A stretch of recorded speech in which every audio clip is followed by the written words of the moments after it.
Colby Ag Tech is brought to you by AGI, supporting your expertise with industry-leading grain handling, storage, conditioning, and monitoring solutions. AGI, we're right there with you.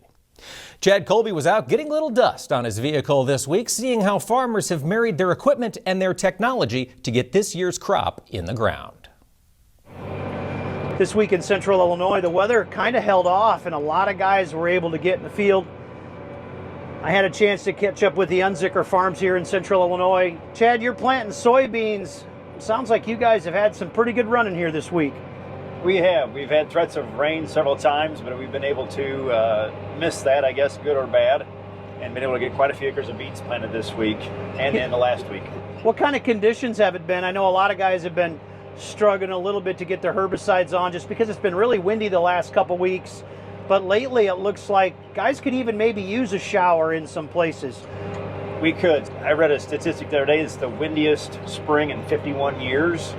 That's definitely been evident this year with us trying to put our pre down for corn and our co-op on the bean side of things. So a break in the weather for the wind and the weather would be great for us. But biggest thing has been trying to manage, I guess, how far ahead we get on the bean planting ahead of our co-op, so we make sure we get acres covered in a good amount of time. It's not too windy and not in the threat of rain. So. You know, I know several guys I've talked to here getting through the weekend look like they're going to be about halfway done with both corn and soybeans, and a lot of places maybe even farther along in soybeans. Is that kind of where you guys are at? What are you hearing? We're about halfway done with corn and beans. Another couple, I would think by the end of this week we could possibly have our corn done.